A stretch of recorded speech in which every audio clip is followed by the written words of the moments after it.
Hello' students, আজি তোমালোকৰ class 10ৰ অনুশীলনী আমি যিটো কৰি আছিলোঁ R3 সেই R3ৰ কুৱেশ্যন নম্বৰ 1টো মই কৰাবলৈ লৈছোঁ। তোমালোকৰ মই R1 আৰু R2 গোটেইখিনি কুৱেশ্যন এনচাৰ কৰাই থোৱা আছে। যিসকলে চোৱা নাই সেইসকলে মোৰ ভিডিঅ'খিনি চাই ল'ব পাৰিব। বুজি পাইছা? এতিয়া চোৱা R3 প্ৰথম কুৱেশ্যনটো কি দি থোৱা আছে, মান নিৰ্ণয় কৰা।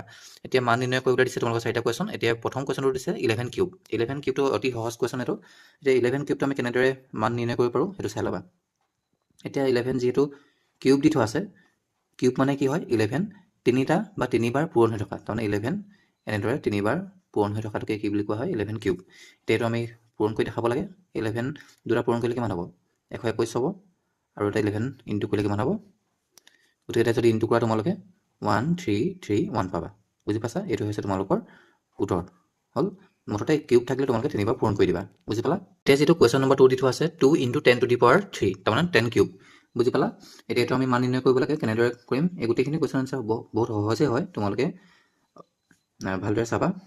2 × কি হ'ব 10 কিউব মানে কি হয় 10 তিনিটা ইনটু হৈ থকাটো বুজায়, তাৰমানে 10 তিনিটা পূৰণ হৈ থকাটো বুজায়। বুজি পালা? এতিয়া গোটেইটা পূৰণ কৰিলে কিমান হ'ব? জানাই তোমালোকে 2 পূৰণ এইটো কিমান হ'ব? 1000 হ'ব। 10 তিনিটা যদি পূৰণ কৰা 1000 ওলাব। এতিয়া কিমান হ'ব? 2000 হ'ব। বুজি পালা? এইটো হৈছে তাৰ এনচাৰটো। অতি সহজ, তোমালোকে দেখিছাই। এতিয়া যিটো কুৱেশ্যন নম্বৰ 3 আছে, কুৱেশ্যন নম্বৰ 3টো চোৱা। কুৱেশ্যন নম্বৰ 3টো কি দি থোৱা আছে? 1/2 টু দি পাৱাৰ -5। বুজি পালা? এইটো কাৰণে এটা ফৰ্মুলা আছে, তোমালোকে যিহেতু এইটোত পাইছিলা চাগে, যিসকলে না পোৱা বা পাহৰিলা সেইসকলৰ কাৰণে মই এইটো বুজাই দিছোঁ। এতিয়া চোৱা, এটা ফৰ্মুলা আছিলে a/b হ'ল a/b to the power -n। যেতিয়া পাৱাৰটো মাইনাছত থাকে তেতিয়া আমি সদায় কি কৰিব লাগে? তেতিয়া সদায় আমি এই যিটোটা আছে সেইটোটা উল্টা কৰি দিব লাগে। তাৰমানে বিটো ওপৰলৈ দিব লাগিব, এইটো তললৈ আনিব লাগিব। বুজি পালা? উল্টা হৈছে দেখিছাই তোমালোকে।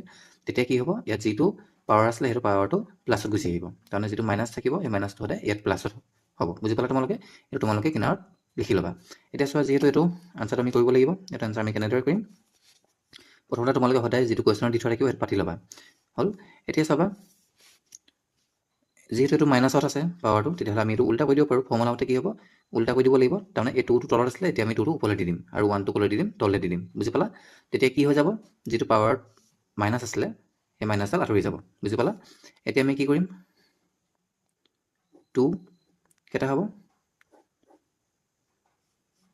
তাৰমানে 2/1 5টা আমি এনেদৰে ইনটু কৰিব পাৰোঁ। তাৰমানে 5 থকা মানে কি? 5বাৰ এইটো ইনটু হৈ থকাটো বুজায়। বুজি পালা? 2/1 আকৌ 2/1। বুজি পালা? এতিয়া গোটেইকেইটা একেলগে পূৰণ কৰা। 2 × 2 = 4, 4 × 2 = 8, 8 × 2 = 16, 2 × 2 কিমান হ'ব? 32। এতিয়া 1 যদি আমি পূৰণ কৰোঁ কিমান হ'ব? গোটেইকেইটা 1 পূৰণ কৰিলে একেই ওলাব। আৰু এটা কথা চোৱা তোমালোকে, যেতিয়া তলত 1 থাকিব তেতিয়া আমি সদায় 1টো নাপাতোঁ। তেতিয়া আমি কি পাতিম? অনলি যিটো ওপৰত থাকিব সেই ওপৰত থকাটো সংখ্যাটোৱে আমি এনেদৰে পাতিম। তোমালোকে বুজি পালা? এতিয়া চোৱা, এতিয়া যিটো কুৱেশ্যন নম্বৰ 4 দি থোৱা আছে সেই কুৱেশ্যন নম্বৰ 4টো প্ৰায় কুৱেশ্যন নম্বৰ 3টোৰ নিচিনা একেই হয়। এতিয়া তোমালোকে কেনেদৰে কৰিবা? ইয়াৰো এটা ফৰ্মুলা আছে, সেই ফৰ্মুলাটো তোমালোকে ভালদৰে মন কৰা। আগতে তোমালোকে কি পাইছিলা? a to the power -n পাইছিলা। এনেদৰে যদি থাকে তেতিয়া আমি কি কৰিব লাগে? সদায় তলত আমি এটা 1 আছে বুলি ধৰি ল'ব লাগে। হ'ল। আগৰটো নিচিনা একেই হয়। আগতে আমি কি কৰিছিলোঁ? তলটো ওপৰলৈ দিছিলোঁ, ওপৰটো তললৈ দিছিলোঁ। ঠিক তেনেদৰে এইটো কি কৰিব লাগিব? যিটো তলত থাকিব সেই তলৰ সংখ্যাটো, তাৰমানে 1 বুলি আমি যদি ধৰি লওঁ, তেতিয়াহ'লে এই 1টো ওপৰলৈ গুচি যাব, এইটো ওপৰলৈ গুচি আহিব, তললৈ গুচি আহিব। বুজি পালা? তেতিয়া ইয়াত কি হৈ যাব? যিটো মাইনাছ থাকিব সেই মাইনাছটো আঁতৰি যাব। এইটো হৈছে তাৰ ফৰ্মুলা। এতিয়া সেইটো মতে যদি আমি কৰিবলৈ যাওঁ, চোৱা, -4 টু দি পাৱাৰ 2 হ'ল। এতিয়া চোৱা কি হ'ব? এতিয়া আমি উল্টা কৰিম। উল্টা কৰা মতে আমি ইয়াত 1 এটা আছে বুলি ধৰি ল'ম। ইয়াত আমি 1 এটা আছে যদি ধৰি লওঁ, তেতিয়াহ'লে 1টো ওপৰলৈ গুচি যাব, 4টো তললৈ গুচি আহিব, -4টো তললৈ গুচি আহিলে। বুজি পালা? আৰু এতিয়া কি হ'ব? মাইনাছটো তললৈ নাহে, মাইনাছটো সদায় ওপৰতে থাকে। হ'ল। তোমালোকে মাইনাছটো সদায় ওপৰতে ৰাখিবা। এতিয়া এই 2টোৰ পৰা মাইনাছডাল আঁতৰি গ'ল। এতিয়া কি হ'ব? -1/4 আমি দুবাৰ পূৰণ কৰিব লাগিব। দেখিছা ন? স্কোৱাৰ থকা মানে কি? দুবাৰ পূৰণ কৰা। কিউব থাকিলে 3বাৰ পূৰণ কৰিবা, 4 থাকিলে কি কৰিবা? 4বাৰ পূৰণ কৰিবা। এতিয়া চোৱা, এই দুটা ইনটু কৰা। ইনটু কৰিলে কিমান হ'ব? 1 × 1 = 1, 4 × 4 = 16। হ'ল। এতিয়া চোৱা, মাইনাছডাল বহিব নে নবহিব? মাইনাছডাল নবহে। কেলৈ নবহে? কাৰণ -1 আছে, এইটো প্লাছ হ'ব। এইটো হৈছে তাৰ এনচাৰ। বুজি পালা তোমালোকে?